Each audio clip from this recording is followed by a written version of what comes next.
이 주일 예배는 최소한의 표현이죠. 우리가 사람이 마음이 있으면 어떤 식으로든 표현하게 되어 있습니다. 그렇죠? 반대로 전혀 표현이 안 되면 마음이 없다라는 거예요. 그리고 마음에 없다가도 무언가를 표현을 하면은 사람이 마음이 가게 돼 있어요. 내가 무언가를 표현하면 마음도 더 가고. 그리고 내가 마음이 있을 때 표현하게 돼 있죠. 내가 내 자식을 사랑하면 내 자식 사랑하는 걸 표현하고, 내가 내 부모를 사랑하면 내 부모 사랑하는 걸 표현하는 것처럼, 우리가 하나님을 사랑하고 하나님을 섬기는 사람이기 때문에 하나님을 사랑하고 섬기는데 최소한의 표현, 적극적인 표현이 아니에요. 최소한의 표현은 무엇일까요? 뭐가 있겠습니까? 주일 예배라는 거예요. 우리가 주님 안에서 한 생명이 되었다라는 거예요. 주님 안에서 새로운 생명이 되어서 우리 모든 하나님께서 허락해 주신 나의 지체들과 한 몸으로 머리 대신 그리스도 안에서 연합해서 하나님께 예배로, 하나님께 산 제사로 나아간다라는 거예요. 그거를 일주일에 한 번 약속을 하고 하나님께 최소한으로 표현하는 것이죠. 적극적인 표현은 어떤 표현이 있겠습니까? 적극적인 표현은 내 삶 가운데 매일매일이 예배의 날이 되는 것이겠죠. 우리가 늘 그것을 유념하고 기억하면서, 우리가 오늘 함께 볼 성경 말씀은 신약 성경 야고보서 말씀입니다. 야고보서 4장 13절에서 17절 말씀입니다. 신약 성경 야고보서 4장 13절에서 17절 말씀입니다. 신약 성경 375페이지 같이 교독하도록 하겠습니다. 제가 앉아 그냥 읽도록 하겠습니다. 들으라, 너희 중에 말하기를 오늘이나 내일이나 우리가 어떤 도시에 가서 거기서 1년 머물며 장사하여 이익을 보리라 하는 자들아, 내일 일을 너희가 알지 못하는도다. 너희 생명이 무엇이냐? 너희는 잠깐 보이다가 없어지는 안개니라. 너희가 도리어 말하기를 주의 뜻이면 우리가 살기도 하고 이것이나 저것을 하리라 할 것이거늘 이제도 너희가 허탄한 자랑을 하니 그러한 자랑은 다 악한 것이라. 같이요. 그러므로 사람이 선을 행할 줄 알고도 행하지 아니하면 죄니라.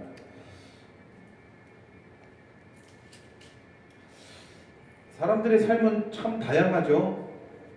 사람들의 형편도 참 다양하고 사람들이 살아가는 환경도 참 다양합니다. 나라마다 문화마다 같은 나라 같은 문화 안에서도 그 사람의 살아가는 환경은 다 다릅니다. 어떤 사람은 아주 돈이 많아서 하고 싶은 거 다 하고 아주 좋은 곳과 깨끗한 곳에서 사는 사람이 있고, 어떤 사람은 어쩔 수 없이 너무 가난해서 허름하고 지저분한 그런 환경 속에서 이렇게 힘들게 살아가기도 하죠. 어떤 사람은 즐거움이 넘치는 사람이 있고 어떤 사람은 근심과 슬픔이 넘치는 사람들도 있을 것입니다. 그것은 돈이 있고 없고를 떠나서 사람의 성격과 성향에 따라서 다 다르겠죠. 그리스도인들도 마찬가지예요. 그렇죠. 그리스도인들도 같은 그리스도인들이지만 삶이 참으로 다양합니다. 우리는 본질적으로 다 같은 한 형제요, 한 자매들입니다. 그러나 우리의 삶의 환경은 각각 제각각 다르다라는 거예요. 여기 있는 몇 명 안 되는 사람들도 삶의 환경이 다 다르다라는 것이겠죠. 어떤 사람들은 꽤 부자입니다. 그리고 어떤 사람들은 매우 가난합니다. 그러나 둘 다 그리스도인이라는 것이죠. 이 둘의 환경은 매우 다르겠죠. 그러나 이 둘은 본질적으로 같은 형제라는 것이죠. 성경은 이 둘 중에 어느 쪽에 집중을 더 많이 할까요? 어느 쪽에 대한 경계와 경고를 많이 할까요? 가난한 자와 부한 자. 우리가 성경을 읽었을 때 가난한 자들아 앞으로 이날 환난을 조심하라 이런 구절 본 적 있습니까? 반대로 부한 자들아 너희에게 임할 환난을 조심하라 이런 구절 본 적이 있습니까? 있다는 것이죠. 그럼 가난한 자와 부한 자, 우리가 이렇게 크게 삶의 환경을 두 개로 나눌 수가 있는데 성경이 경계하고 경고하는 대상은 어떤 자? 대부분 부한 자라는 것이죠.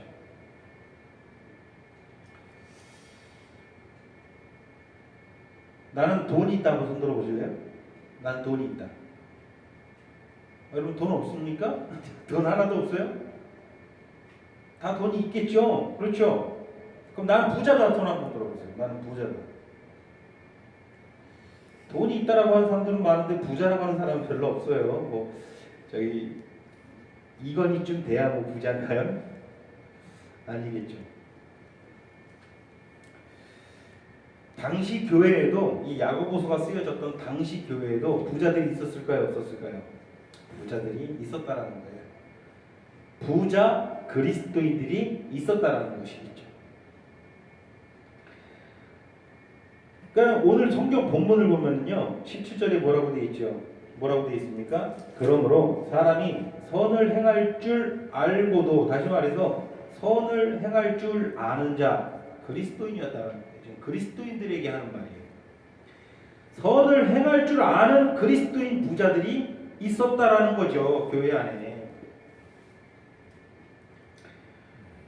당시 타 도시와 다른 도시와 무역을 했다라는 것은 지금으로 쳐도 다른 도시와 다른 국가와 무역을 하는 것은 굉장한 부를 쌓게 되죠. 근데 2000년 전만 하더라도요, 타 도시 뭐 에베소에서 골로새 아니면 갈라디아에서 아니면 저 고린도 지역 이렇게 타 도시와 무역을 했다라는 것은요, 어마어마하게 잘 나가는 사람들이었다라는 거예요. 그냥 일반 그 평범한 시민들이 아니었다라는 거예요.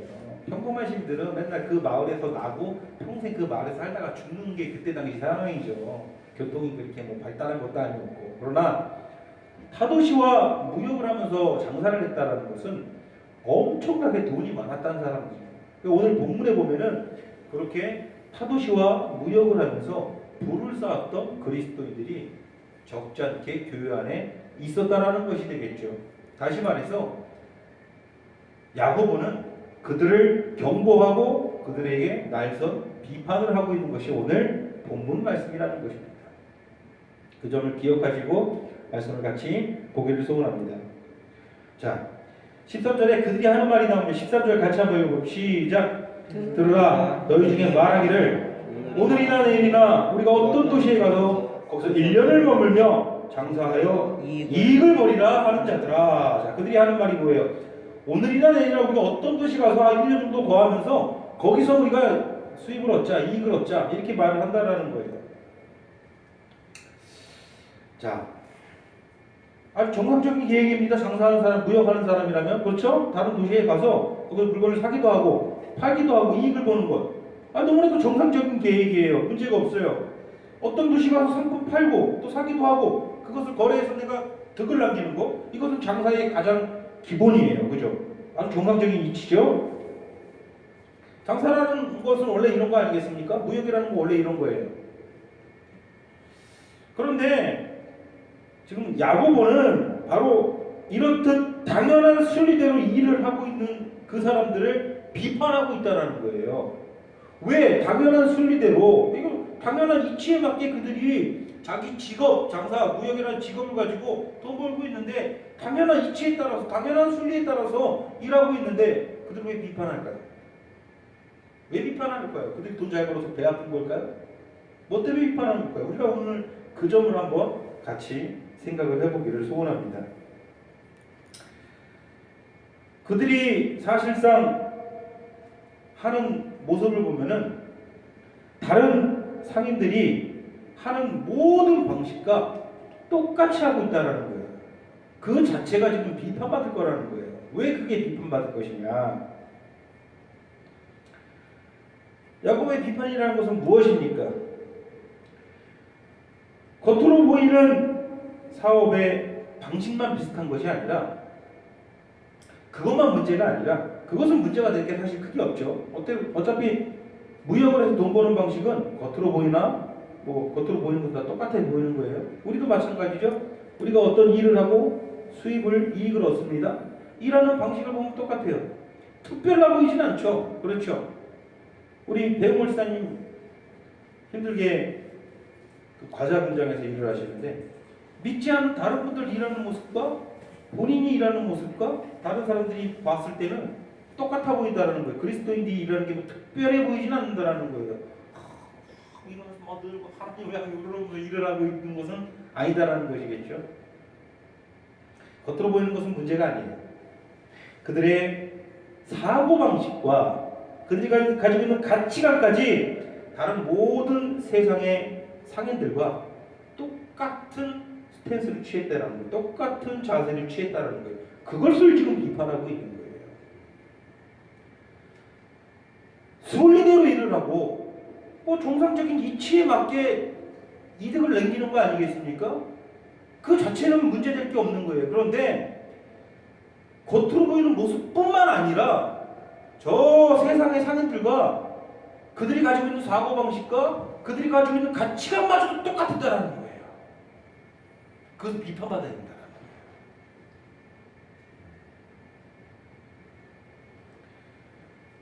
이것은 꼭 장사를 하는 사람만 그들에게만 국한된 그런 문제는 아닙니다. 무슨 말인지 아시겠죠?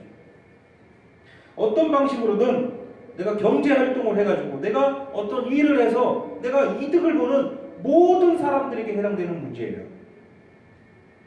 이 세상의 모든 사람이 그렇게 경제활동을 하죠. 대부분의 사람, 모든 사람이라고 하면 대부분의 사람이 그렇죠. 그래서 어떤 일을 하고 거기서 이익을 봅니다. 그렇죠. 우리 영경 씨 경제활동을 한 지 얼마나 됐어요? 20년 됐어요. 20년이나 됐습니다. 20년간 경제활동을 했어요. 거기서 경제활동을 하면서 일을 하고 무엇을 봅니까? 이익을 보는 거 아니겠습니까? 똑같다라는 거예요. 일을 해서 이익을 보는 모든 사람들에게 해당되는 문제라는 거예요. 사무실에 믿지 않는 사람들이 많습니까? 믿는 사람들이 많습니까? 믿지 않는 사람들이 많습니다. 그들도 우리 영경자님보다 더 오래 일하신 분들도 있고 더 적게 일한 분들도 있겠죠. 같은 방식으로 일하죠. 같은 이익을 취하죠. 겉으로 보니 똑같다는 거예요. 그러나 그들이 일을 하고 돈을 받고 이익을 남겨서 그것을 가지고 살아가는 그들의 사고방식과 사고방식마저 똑같아서는 안 된다는 것이겠죠.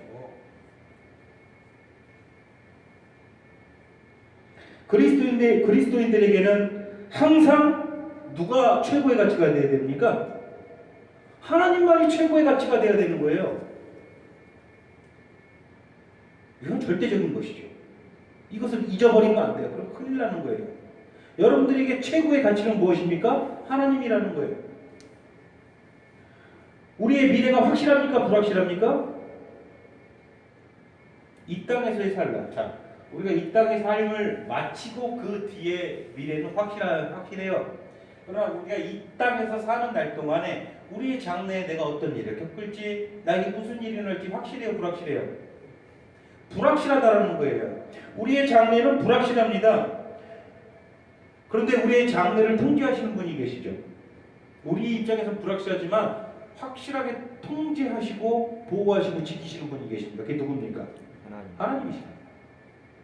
그러니까 누가 우리에게 최고의 가치가 되는 거예요? 내 자신, 불확실한 장래를 가지고 있는 내 자신이 나를 통제해서는 안 돼요. 나는 망하는 길이라는 거예요. 세상 사람은 자기 자신을 누가 통제해요? 자신이 통제하는 거예요. 그러니까 우선 가치를 자기가 하는 일과 거기서 취하는 이득에서 우선 가치를 두고 그것으로 인해서 살아가고 그것으로 인해 가치를 두고 그것으로 인해 자기의 모든 사고가 결정되는 것이죠. 그러니까 돈이 핏줄도 끊게 하고 살인도 나게 하고 돈 때문에 벌어지는 일들이 거의 대부분의 일들이라는 거예요. 왜? 거기에 모두 가치를 걸고 있으니까 사람들은. 그래서 그것을 가지고 불확실한 자기 장래를 바라보면서 자기가 자기 장래는 확실하고 자기 인생을 자기는 통제할 수 있는 능력이 있다고 스스로 믿어버리는 거예요. 사실은 능력이 없으면서. 그러나 우리는 무엇을 알고 있습니까? 우리의 장래를 통제하시는 분은 누구다? 하나님이라는 거예요. 나는 할 수 없다는 거예요. 내가 지금 이익을 보고 내가 성실하게 일을 해서 이익을 보고 이런 것들도 나에게 필요한 일이지만 그것은 나의 최고의 가치가 되어서는 안 되겠죠. 여러분들 다 동의하시죠? 여러분들에게 최고의 가치는 무엇입니까? 하나님이라는 거예요. 그분께 나를 다 내어맡기고 사는 게 우리의 가치라는 것이죠. 그런데 야고보 시대에 교회 안에 있던 그리스도인들 중에 일을 해가지고 장사를 해가지고 무역을 해가지고 큰 돈을 지었던 사람들이 있었는데 그들이 살아가는 모습을 보니까 그들은 하나님의 자녀가 아니라 누구의 자녀로 보였던 거예요? 바로 돈의 자녀가 되어 있는 거예요. 그로부터 오는 온갖 파생적인 아주 부덕한 일들이 그들에게서 계속 일어나고 있는 거예요. 야고보는 그것을 보기 힘들었던 것이죠. 그래서 그들을 아주 신랄하게 꼬집고 비판하는 본문이 오늘 본문이라는 것이죠. 세상 사람들의 삶을 보십시오. 그들은 좀 전에 얘기했지만 자기 스스로를 자기가 통제합니다. 그래서 자기가 자기 미래를 든든하게 준비하고 살아간다라고 장담합니다. 그러다가 내일 갑자기 무슨 일이 생길지 모르는 거 아니겠습니까? 그렇죠? 그런 일들은 우리 삶 가운데서 우리 주변에서 늘 일어나지만 한 가지 예를 들어 봅시다. 제가 좋아하는 축구 선수가 있어요. 예전에 아주 그 선수 축구할 때 되면 새벽에 잠도 안 자고 그것을 보고 했는데 누구겠죠? 박지성이겠죠. 고생해가지고 아들내미 뒷바라지 해가지고 참 세계적인 선수로 만들어서 이제 빛을 볼 때가 된 거예요. 이제 고생하는 거 끝났죠. 그 부모가 참 뒷바라지 열심히 했어요. 그 어머니가 잠도 못 자가면서 아들 뒷바라지 다 해주고 결국은 참 유럽이란 무대에서 크게 성공해서 뭐 1년에 수백억 돈을 아주 그냥 뭐 움직이는 기업이 됐죠. 그런데 갑자기 아들 보러 영국 갔다가 교통사고로 갑자기 그 누구도 예상하지 못했고 이제 좀 누리려고 그랬는데 이제 자기가 든든하게 평생 고생해서 자기가 이제 이득을 취해가지고 이제 자기가 빛을 보고 이제 좀 남은 여생을 이제 자기가 든든하게 모든 게 다 마련됐는데 그 찰나에 어떻게 됐습니까? 교통사고로 그냥 그 자리에서 숨지고 만 거죠.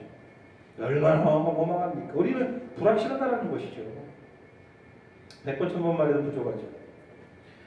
그러니까 세상 사람들은 거기에 노예가 돼서 자신이 일을 하고 돈을 버는 행위 그곳으로 비롯된 온통 가치관들이 그를 지배합니다. 그것이 제일 중요한 거예요. 우리 각 고등학교를 졸업하고 대학을 졸업한 청년들에게 중요한 것은 무엇입니까? 취업이라는 거예요. 그게 왜 중요합니까? 왜 중요해요? 돈 벌어야 되니까. 제일 중요한 거예요. 여러분들 자녀를 시집 보낼 때 그 남자의 무엇을 가장 먼저 봅니까? 되게 가난해. 근데 사람 됨됨이가 참 좋아. 사람 됨됨이는 그냥 평범한데 돈이 되게 많아.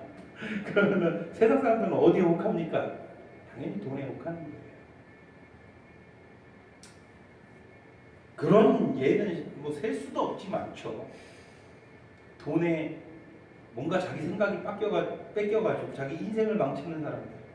왜 재벌과의 시집을 가가지고 연예인들이 그렇게 인생을 우울하게 보내가요? 자기 아들, 자기 딸 얼굴도 못 보고 뭐 그런 연예인들도 있잖아요. 이혼당해가지고 자기 속으로 난 새끼 보지 않는 조건으로 이혼을 그렇게 하고 어떻게 인생을 그렇게 살아갑니까? 돈이 많으면 뭐하면 그게 행복합니까? 그런데 돈 보고 결혼한 거 아니겠습니까? 돈 보고 결혼했지만 결국 자기 인생은 완전히 망가질 대로 망가지는 거 아니겠습니까?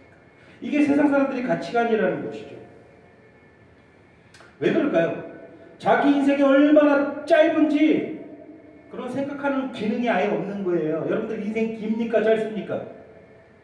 여기서 가장 오래 사신 우리 장모님 지난 세월을 들이켜볼 때 인생이 짧은 것 같아요? 긴 것 같아요? 단답형으로 짧은 것 같습니다. 저는 뭐 장모님에 비해서 별로 인생 많이 살지는 않았지만 45년 정도 살면서 인생이 참 짧은 것 같아요. 인생이 참 짧은 것 같아요.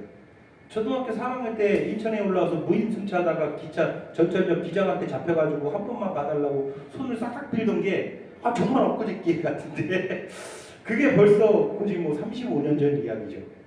참 짧은 것 같아요 인생.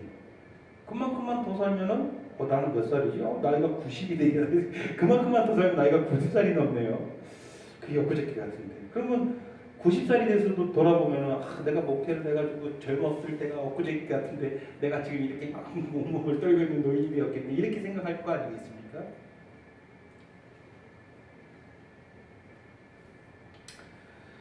자신의 인생이 얼마나 짧은지 아는 기능이 그 영혼 가운데 없는 거예요. 맹목적으로 돈 버는 행위. 그래서 그것으로 우쭐댈 생각만 하는 것이 불쌍한 인생들이라는 거예요. 그게 이 세상 사람들의 살아가는 태도라는 거예요. 왜 그러면 그렇게 인생이 짧은 것도 보지 못하고 돈이 갖다 주는 허망함도 보지 못하고 그렇게 맹목적으로 그것을 취하는 데만 사람들이 집중을 하고 살아갈까요? 맹목적으로. 사이코패스 살인마 있죠? 존속살인한 사람. 그 사람 이름이 뭐죠? 여러 가지 사이코패스 살인마들 중에서도 가장 손가락질 받는 사람이 왜 그러냐면 자기 부모를 죽인 거예요. 해외에서 유학하다 들어와서 해외에서 막 도박도 그러다가 빚을 지게 돼가지고 아버지가 한국에서 중소기업체를 운영하는 꽤 돈 많은 사람인데 돈 달라 하니까 안 주니까 어떻게 했습니까? 다 죽였잖아요. 그 사람을 모티브로 영화까지 나왔잖아요. 무슨 영화죠? 공공의 적. 그렇죠. 돈 때문에 자기 부모도 죽이는 사람들이 돼버린 거예요.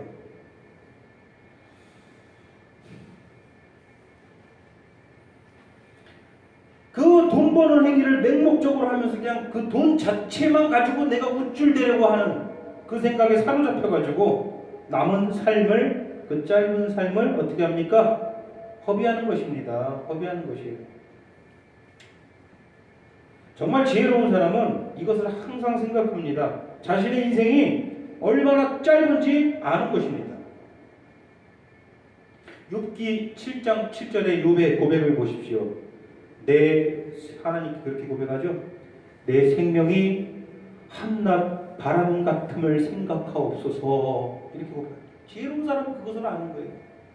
내 생명이 한낱 바람 같음을 생각하옵소서. 무슨 말이 이 말 속에 담겨있는 의미는 뭐예요? 하나님 보고 생각해달라는 건 뭐예요? 나를 보호하시고 지키시고 나를 온전케 하실 분은 하나님뿐이라는 거예요.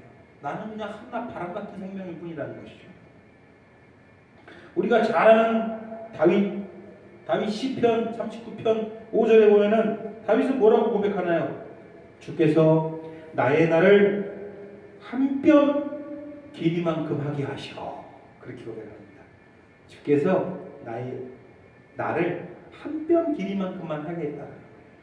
자신의 인생이 정말 짧다라는 것을 인지를 하고 살아갔다라는 거예요.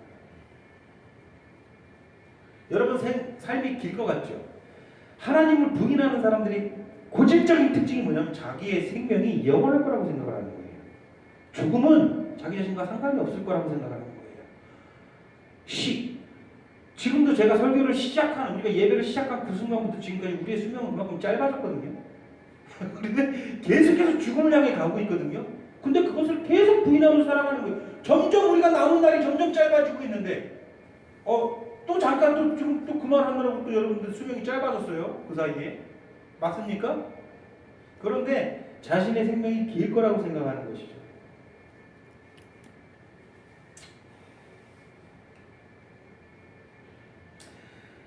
다윗이 주께서 나의 날을 한 뼘 길이만큼 되게 하심에 그렇게 고백한 뒤에 그 다음 절에 고백하는 게 뭡니까? 시편 39편 7절에 주여 이제 내가 무엇을 바라리요? 나의 소망은 주께 있나이다. 이렇게 고백하는 겁니다. 이게 그리스도인들의 고백이죠. 그리스도인들도 물론 열심히 일을 합니다. 세상에서도 보기 드문 성실함을 가지고 있는 사람들이 참 많죠. 그렇죠. 열심히 일하는 것은 나쁜 것이 아니에요. 때로는 우리가 열심히 일을 하기 때문에 큰 돈을 벌기도 합니다. 많은 돈을 모을 수도 있어요. 맞아요? 틀려요? 맞습니다. 우리 한동수 지사님 오늘 같이 있지는 못하지만 큰 건 한 건 잘 계약 성공하면요 한 번에 큰 돈도 벌 수 있는 직업을 가지고 있어요. 계약 성사 잘 되면. 그렇죠. 많은 돈을 모을 수도 있습니다. 그럼 야구부에서 교훈하는 것은 무엇일까요? 일하지 말라는 거예요? 돈 벌지 말라는 거예요? 아니다라는 거예요. 열심히 일해요. 그런데 열심히 일을 하고 그것으로 이익을 남기되 하나님 안에 있는 가치들을 항상 우선으로 생각하라는 거예요. 항상 그것을 먼저 염두하고 살아가는 것이라는 것이죠. 그것을 염두하지 않고 저 세상 사람과 같은 모습으로 일을 하고 그것으로 이익을 보고 그것과 같은 모습으로 속으로 살아간다라면 그 삶 자체가 악한 것이고 죄악이라는 거예요. 전혀 달라야 된다는 그것을 바라보는 우리의 가치관은, 우리의 신념은 전혀 달라야 된다는 것이죠. 그것을 가르치는 게 우리 주님의 말씀이죠. 우리 같이 찾아봅시다. 누가복음 12장 16절입니다. 누가복음 12장 16절에서 21절입니다. 누가복음 12장 16절에서 21절. 16절에서 21절. 자, 주님께서 비유로 하신 말씀 같이 한번 새겨 들어봅시다. 같이 한번 읽게. 시작. 또 비유로 그들에게 말하여 이르시되. 자, 못 찾았나요? 찾으셨나요? 같이 한번 읽어볼게요. 12절 16절에서 21절입니다. 같이 읽읍시다. 시작. 또 비유로 그들에게 말하여 이르시되 한 부자가 그 밭에 소출이 풍성함에 심중에 생각하여 이르되 내가 곡식 쌓을 곳이 없으니 어찌할까 하고, 또 이르되 내가 이렇게 하리라. 내 곡간을 벌고 더 크게 짓고 내 모든 곡식과 물건을 거기 쌓아두리라.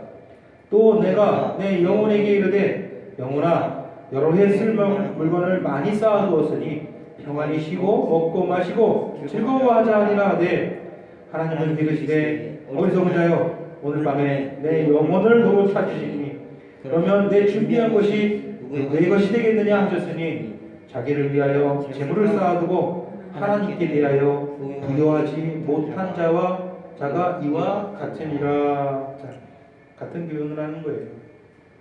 우리가 일을 합니다. 그리고 돈도 법니다. 우리 삶이 다 그래요. 그리스도인들도 동일해요. 그러나 지금 여기서 말하는 것은 무엇입니까? 그가 돈 자체가 그 인생관에 있어서, 그 삶에 있어서 하나님보다 더 컸다라는 거예요. 자기를 움직이게 하고 자기 마음을 이끄는 것은 세상에서 일을 하고 이익을 보는 거예요. 이 야고보서에서 우리가 어떤 도시에 가서 거기서 1년 유하면서 일을 해보자, 이런 자들과 동일했다라는 거예요. 그냥 그게 다라는 거예요. 여러분들도 세상에서 일을 합니다. 세상 사람들과 만나서 부대끼고 일을 하죠. 때로는 자기 사업도 할 수 있습니다. 그래서 여러분들 실제로 이익을 봅니다. 돈을 봅니다. 때로는 큰 돈도 벌 수 있겠죠. 그 과정에서 그 자체가 우선이 되어서는 안 돼요. 그 자체가 여러분들의 삶의 가치관이 되어서는 안 된다는 거예요. 세상 사람들은 다 그렇게 살아가요. 돈이 자기 자식을 키우는 줄 알고요. 돈이 자기 자신을 행복하게 만드는 줄 알아요. 돈이 있어야 자기가 무엇이라도 될 수 있을 거라고 생각을 하는 거예요. 완전히 돈의 노예가 되어 있고, 세상 사람들은 그것을 상식이라고 생각해요. 그것을 부인할 수 없는 진리라고 생각한단 말입니다. 우리도 그와 같아서는 안 된다라는 거예요. 절대 그래서는 안 된다는 거예요.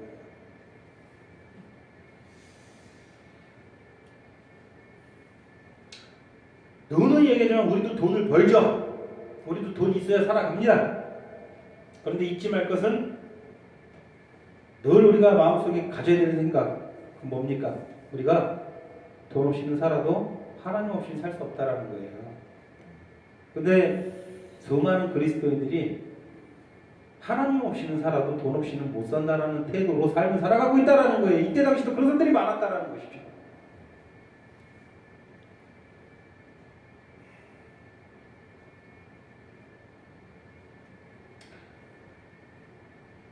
쉽게 말해서 아주 간단하게 말하겠습니다. 우리에겐 누가 우선입니까? 하나님이 우선입니다. 일도 하고 돈도 벌고 여러분들이 부유해질 수도 있고 여러분들의 통장 잔고가 많아질 수도 있겠습니다. 그러나 우리에게 중요한 것은 어떤 상황이든 우리에게 누가 우선입니까? 하나님이 우선이라는 거예요. 예배가 우선입니다. 찬양이 우선이고요. 교회가 우선입니다. 하나님의 뜻이 우리에게는 우선이 되어야 됩니다. 내가 정말 많은 돈을 벌더라도 그 행위가 하나님과 벗된 것이 아니라 세속과 벗된 것이라면, 세상과 벗된 것이라면 내가 그 많은 돈을 포기할 줄 알아야 된다는 거예요. 고의적으로, 내 의지적으로. 왜? 나에게 누가 우선이기 때문에? 하나님이 우선이기 때문에. 내가 도덕적인 일을 하고 내가 합법적인 일을 하고 전혀 불법적인 일이 아니에요. 여러분 어떤 도시에 가서 상업을 해가지고 장사를 해가지고 무역을 해가지고 이득을 보는 게 불법적인 일입니까? 도덕적으로 무슨 흠결이 있는 일이에요? 아니라는 거예요. 근데 왜 야고보는 비판하는 거예요? 그 행위 자체가 내가 하나님과 못하는 삶이 아니라 그 행위 자체가 나로 하여금 세상과 못하게 만든다면 그것이 무엇이라는 거예요? 죄악이라는 거예요. 그러니까 나는 그것을 어떻게 해야 된다는 거예요? 버려야 된다는 거예요. 근데 왜 못 버려요? 돈이 좋으니까. 하나님보다 돈이 우선입니까? 무슨 말 하는지 아시겠습니까? 돈이 무섭죠? 돈이 정말 무서운 것입니다.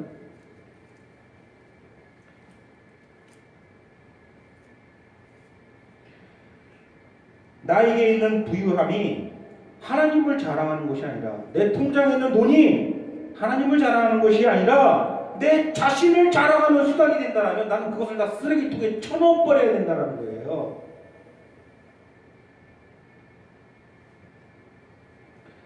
하나님의 뜻을 사모함으로 여러분들에게 허락해 주시는 것들을 늘 감사함으로 받으십시오. 억지로 더 받으려고 하나님을 뒤로 치워버리고 하나님의 말씀을 외면하는 그런 어리석은 행동을 해서는 안 된다는 것입니다. 그것은 그야말로 극악한 죄악입니다. 여러분들이 이런 극악한 죄악에 빠지지 않기를 소원합니다.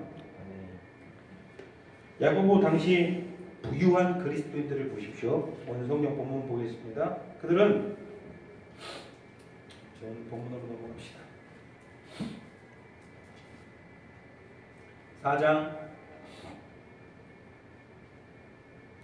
15절 한번 볼까요? 그들이 어떻게 말을 합니까? 주의 뜻이면 살기도 하고 이것도 저것도 할 것이다. 이렇게 얘기를 하고 있어요. 우리는 어떤 도시에 가서 장사를 할 것이고 거기서 한 1년 유하면서 그 무역을 통해서 엄청난 이익을 볼 것이다. 주의 뜻이면 우리가 이거 다 할 것이다.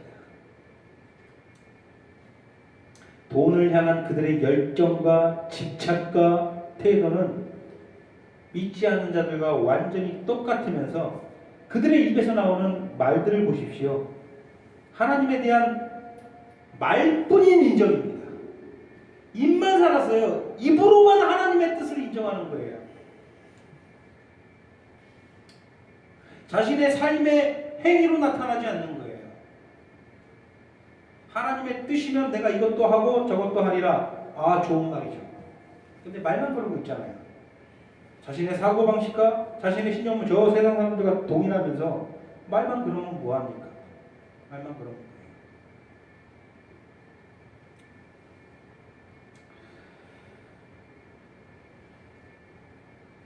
그들은 말만 하는 말뿐이었고 그 돈에 대한 자부심이 가득할 뿐이었습니다.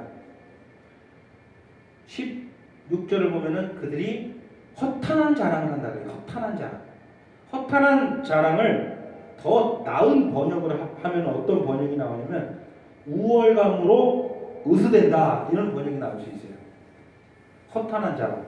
우월감으로 의시된다 이렇게 번역하는 게 더 나은 번역이에요.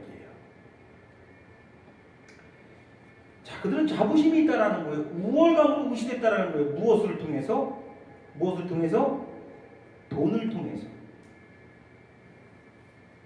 그 세상의 상식이죠. 돈이 없는 사람들은 항상 어때요? 주눅이 들어있죠. 기가 죽어있어요. 근데 돈 많은 사람들은 어때요? 우쭐대죠. 그것은 뭐 인류 역사와 함께 온 사람들의 태도는 똑같아요. 그들이 우쭐대면서 의심했다라는 거예요. 왜? 돈이 있으니까. 허탄한 자랑을 했다라는 거예요. 하나님 보시기에는 그 돈이라는 게 무엇이었다라는 거예요? 허탄한 거라는 거예요. 허탄한 거. 허탄한 것을 자랑했다라는 거예요. 자, 허탄한 거 자랑해 본 적 있으신 분? 없으면 좀 이상하죠.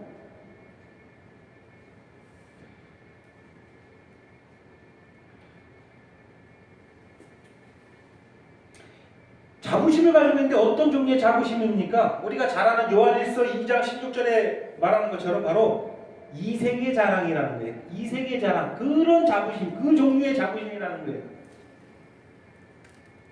이 세상에 있는 육신의 정욕과 안목의 정욕과 이생의 자랑,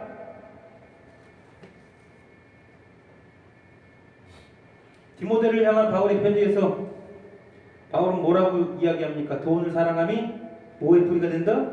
일만하게 뿌리가 된다라고 했어요.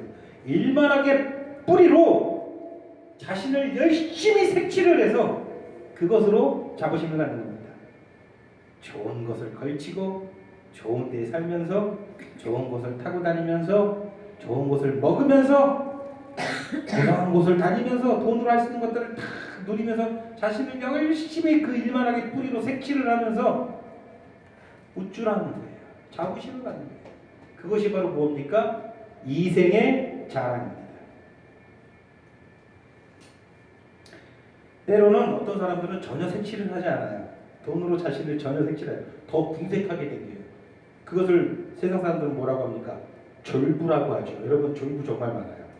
졸부가 정말 제가 예전에 그 명절 때가 되면요, 설 때가 되면은 농협에서 자기네 그 예치된 통장에 그 예치된 금액이 5억이 넘어가는 사람들에 한해서 명절 그 가래떡 떡을 농협에서 선물로 이렇게 택배로 발송을 해요. 그걸 거래를 했었어요. 전혀 예상치 않은 정말 허름한지 이 난간도 그 계단 올라가는 난간도 다 녹이 슬어가지고 막 덜렁덜렁대고 막 정말 막 바퀴벌레는 막 바닥에 견디 그런 집에 사는 집에 또 이거 주소 잘못된 거 아니야? 근데 아니에요. 정확한 주소 맞고 사람 이름 전화번호 다 맞아요. 그러니까 그 사람 통장에는 최소 농협에 5억 이상이 있는 거예요. 5억이든 10억이든지 그건 몰라. 하여튼 5억은 넘는다는 거예요. 세상에 이런 집에서 관석동에서 일할 텐데 그런 생각을 정말 아니 이 집도 5억이 넘게 있다는 생각에 이러면서 이제 배송을 했던 기억이 나요. 그런 사람들 뭐라 그러죠? 졸부라고 하죠. 그 사람은 돈으로 자기를 색칠도 안 하고 우쭐대지도 않는데 왜 그것은 그럼 올바른 것일까요? 아니다라는 거예요. 아니다라는 거예요. 똑같다라는 것이죠. 왜 그렇습니까? 왜 똑같은 거예요? 계속해서 허탈한 자랑만 하다 짧은 생을 허비하는 맥락에서 똑같은 거예요. 자기를 색칠하면서 자랑을 하는 게 아니라 예치된 통장의 그 든든함을 바라보면서 그것을 자랑하는 거예요. 자기 스스로 뿌듯해하는 거예요. 자기 스스로 우월감을 느끼는 것이죠.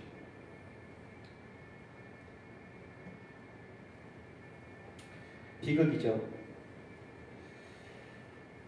그 사람들의 삶의 계획에 있어서는 하나님이 포함됩니까? 안 됩니까? 삶의 계획에 있어서 하나님은 포함되지 않는다라는 공통점이 있어요. 하나님께서 이끄시는 계획이 아니라 오롯이 자기 자신이 자기 인생을 계획하는 것이죠. 신앙생활을 하는 것도 자기 자신의 철저한 계획하에 이루어집니다. 그게 뭐 하는 짓입니까? 신앙이 자신의 삶이 아니라 자신의 삶은 자신의 것인데 자신의 삶에는 여러 항목들이 있는데 그 중에 내가 신앙을 택해서 내가 신앙이라는 것을 계획해서 내 삶의 한 일부로 만들어버리는 거예요. 이거 맞습니까? 틀립니까? 본질적으로 틀리죠. 왜 그렇습니까?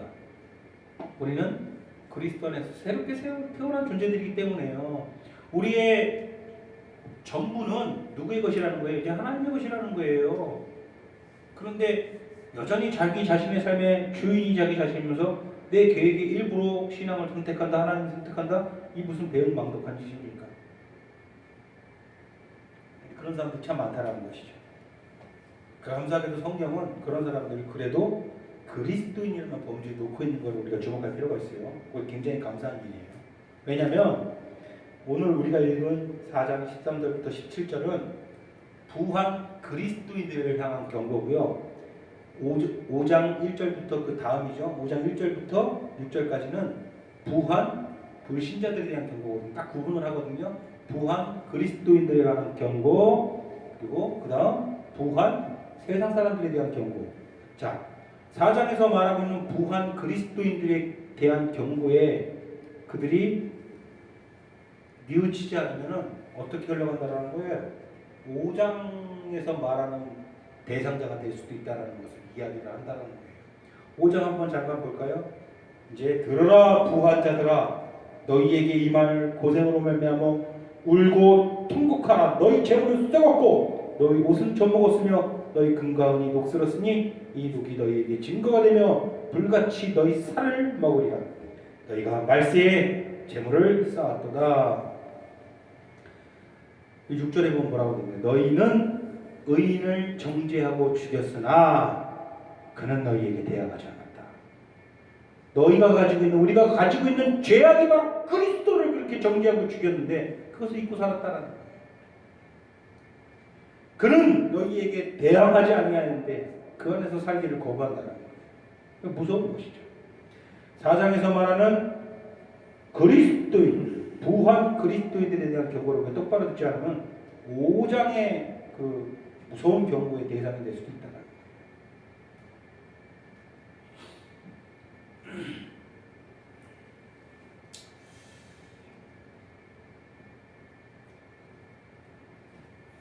돈에 의해서 움직이는 사람은요, 자신이 자기 삶을 늘 통제한다고 믿습니다. 그래 놓고 자신이 이룬 업적들을 자랑합니다. 그 특징이에요. 자신이 이룬 업적들. 우리 배송 지사님 살면서 무슨 업적을 이루었습니까? 솔직하게 내가 이 정도는 내 삶의 소소한 업적이라고 본다 하는 게 있습니까? 우리 영교시는요? 인생 허살았습니까? 우리 배영을 지사님은요? 내가 인생 살면서 이것은 그래도 내 업적이라고 본다 이거 없습니까? 우리 장로님께서는 되나요? 있다고 하면 이상하겠죠? 그렇죠? 근데 그리스도인이라고 하면서 자기 업적을 늘 생각하는 사람들이 있다라는 거예요. 내가 이만큼 노력해서 이런 위치에 올라가고 내가 이만큼 노력해서 이 정도의 수입을 받는 사람이 되었다. 내가 내 동년배들보다 얼마를 더 벌고 이런 걸로 막 크게 자랑하는 사람들이 있다는 것이죠. 우리 예전에 배성 지사님이 나랑 동년배 동기들은 지금 어느 정도 위치에 다 올라가 있는데 나만 요모한 요꼴이다라는 식으로 이야기를 한 적이 있어요. 그럼 그 동기들은 무슨 생각을 할까요? 내가 그래도 내 동기들은 아직 저 정도에 있는데 나는 이 정도에 있다. 자기 업적을 자랑하지 않겠습니까? 이거 믿지 않는 사람들의 전형적인 삶의 루트죠. 우리도 그래서는 안 된다는 거예요. 그런데 부한 그리스도인이 꼭 그와 같이 행동한다는 거예요.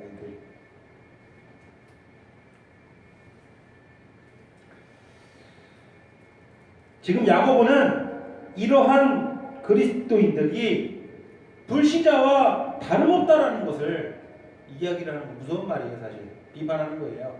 믿지 않는 자와 다를 바가 없다라는 거예요. 그런데 문제는 그런 그리스도인들이 많습니다. 자신은 열심히 일을 하고 사업상 또는 업무상 부득이하게 자기는 그냥 자기가 결정을 하고 있는 건데 자기가 사업상 이런 결정을 해야 되는 거고 자기 업무상 이런 결정을 할 수밖에 없는 상황에 몰리는 건데 그게 뭐가 문제냐 이렇게 생각할 뿐입니다. 근데 명심하십시오. 우리가 실제로는 그런 상황 자체가 이미 나에게는 무엇이다? 시험이다라는 거예요. 나는 그냥 업무상 아니면 내 사업상 이런 결정을 해서 그냥 열심히 일을 하는 것 뿐인데 그게 뭐가 문제냐? 문제가 된다라는 거예요. 그 자체가 그 상황 자체가 이미 시험이라는 거예요. 내가 그럴 때 하나님을 가치에 우선해 두고 하나님의 뜻을 먼저 살피느냐 아니면 내가 당연히 하나님의 뜻 일단은 그건 낭중 문제고 일단 업무상 아니면 사업상 아니면 내 영업상 내가 이것을 당연히 세상 사람들이 당연히 이걸 선택하니까 나도 그렇게 당연히 선택하고 나서 하나님을 보느냐 그게 중요한 거라는 거예요. 제가 무슨 말 하는지 아시겠죠?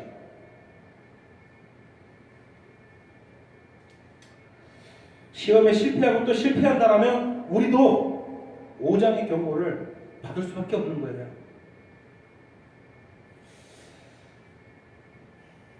그러나 우리는 아직까지는 4장의 경고를 감사하게도 듣고 있습니다. 4장은 우리가 오늘 읽은 본문은 부한 그리스도인. 그래도 성경은 그들을 그리스도인으로 대접하는 거예요. 부한 그리스도인. 18명 전부 틀림없이 그리스도인이라고 저는 믿습니다. 어린아기들 빼고요. 근데 그들도 물론 저는 나신이라고 생각해요. 우리 미경 씨 뱃속에 있는 아이도 나시린이라고 저는 생각을 합니다. 하나님께 속한 아이들이라고 생각해요. 우리는 분명히 오늘 본문 말씀 17절 말씀처럼 스스로 우리가 추구해야 되는 선이 무엇인지 알고 있어요. 17절 같이 읽어봅시다. 시작. 그러므로 사람이 선을 행할 줄 알고도 행하지 아니하면 죄이라. 우리는 우리가 추구해야 되는 선이 무엇인지 알고 있습니다. 그게 바로 그 위에 있는 4장 7절에서 10절까지의 내용입니다. 제가 한번 읽어드릴게요. 4장 7절에서 10절 뭐라고 하는지. 그러즉 너희는 하나님께 복종할지어다. 마귀를 대적하라. 그리하면 너희를 피하리라. 하나님을 가까이 하라. 그러면 너희를 가까이 하시리라. 죄인들아 손을 깨끗이 하라. 두 마음을 품은 자들아 마음을 성결하게 하라.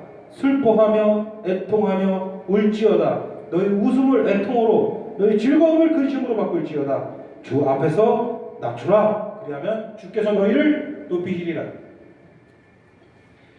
이게 우리가 스스로 추구해야 되는 선이라는 거예요. 우리 삶의 태도가 이래야 된다는 거예요. 자, 굳이 우리가 읽지 않아도 선이 무엇인지 여러분 다 알고 있죠. 그리스도 안에서 선을 행한다는 게 무엇인지 다 알고 있죠. 자신을 낮추는 게 선입니까? 내일부터 당장 저희 고아원에 가서 봉사활동하는 게 선입니까? 세상 사람들은 저희 봉사활동하고 기부하고 이런 걸 선이라고 생각을 하죠. 그런데 참된 선은 무엇입니까? 하나님을 가까이 하는 게 참된 선 아니겠습니까? 그잖아요. 4장 7절에서 10절 제가 읽어드렸는데 그뿐만 아니라 사실 야고보서 전체 내용이 우리가 행하여야 할 선이 무엇인지 우리에게 알려주는 게 사실 야고보서의 핵심이라는 거죠. 우리에게 자세히 말해주고 있는 것이 우리가 행동해야 될 행동들, 우리가 취해야 될 행위들, 그것을 우리에게 자세히 알려주는 게 야고보서의 말씀입니다. 하나님께서 여러분들에게 혹시 행여 돈을 허락해 주셨습니까? 다들 조금씩 허락해 주셨죠? 저에게도 허락해 주셨고요. 저는 사실 제가 생각하는 것보다 많은 돈을 허락해 주시는 것 같아요.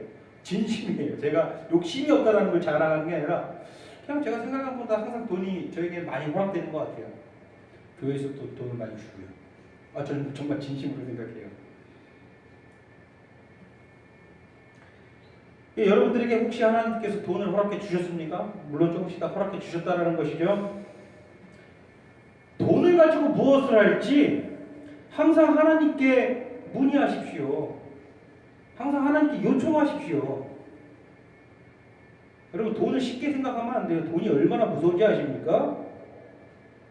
돈의 기본적인 본질은요, 우리가 죄된 육신에 거하고 있기 때문에 우리로 하여금 충성심을 자아내게 하는 특징이 있는 거예요. 성경에서도요, 우리 육신의 소욕이 정말 우리 육신의 소욕을 자극하는 가장 강력한 무기들 중에 하나, 그 중에서 정말 최고의 난이도를 자랑하고 있는 것이 바로 돈이에요, 여러분. 인정하시죠? 얼마나 재물에 대한 이야기들이 성경에 많이 나옵니까? 얼마나 많이 경계하고 있습니까? 근데 우리 돈을 가볍게 여기서는 안 된다는 것이죠. 혹시 하나님께서 여러분들이 문의하시고 요청할 때 그래 너가 돈이 내가 허락한 게 좀 있구나, 자 가난한 자들에게 그 돈을 나눠주어라 이렇게 말씀하실까 두려우십니까? 하나님께서 그렇게 말씀 안 하실걸요. 야고보서에서 나오는 부한 그리스도인들은 좀 아까도 얘기했지만 불법을 저지르거나 부도덕한 사람들이 아니었어요. 성실하게 열심히 일한 사람들입니다. 그런 그들은 자신들이 행할 수 있는 선을 행치 않았다라고 성경은 평가하는 거예요. 그들이 행할 수 있는 선은 실제로 무엇이었겠습니까? 뭐 가난한 자들에게 돈 다 나눠주라는 거예요? 그거 아니었다라는 거예요.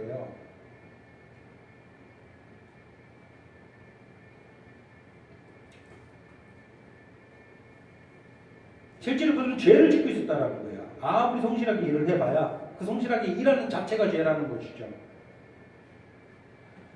행여 여러분 가운데 나는 세상과 보타고 있지는 않았는지, 하나님께 대한 순종을 무시하지는 않았는지, 하나님을 가까이 하지 못하고 두 마음을 품지는 않았는지, 세상 것에 마음을 두고 내가 웃으며 즐거워하지는 않았는지, 내가 가지고 있는 얼마 안 되는 돈을 바라보고 내가 웃고 즐거워하지는 않았는지, 여러분 잘 점검하라는 거예요. 4장 9절에 한번 봅시다. 슬퍼하며 애통하며 울라고 하잖아요. 왜? 너희 웃음 어떤 웃음입니까? 계속 돈에 대한 교훈을 하고 있기 때문에 돈이죠. 돈을 보고 내가 웃고 또 돈을 보고 내가 즐거워했다라면 너희 웃음을 애통으로 즐거움을 근심으로 바꿀 줄 아는 것이 뭐 하는 것이다? 선을 행하는 것이다.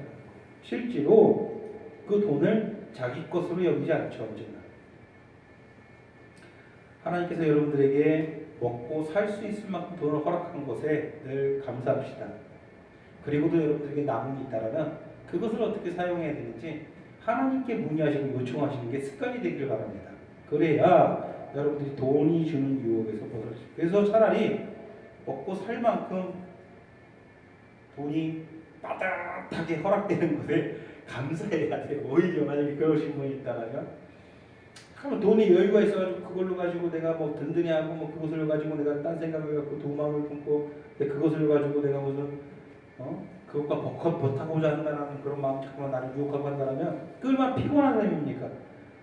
제가 장담하는데 돈에 대한 욕심이 여러분들 중에서도 제가 가장 강력할 거예요.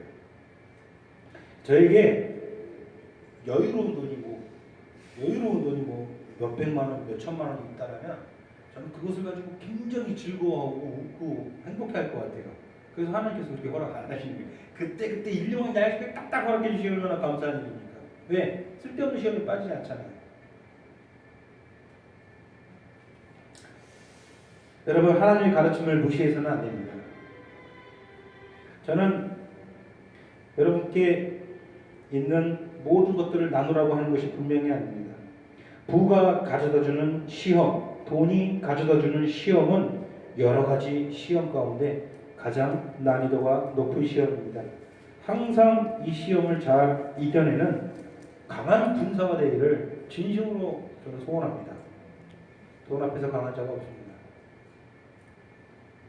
마지막으로 여러분들이 이런 강한 군사가 해달라는 의미에서 4장 7절 다 같이 큰 소리로 봉독하고 말씀하시도록 하겠습니다.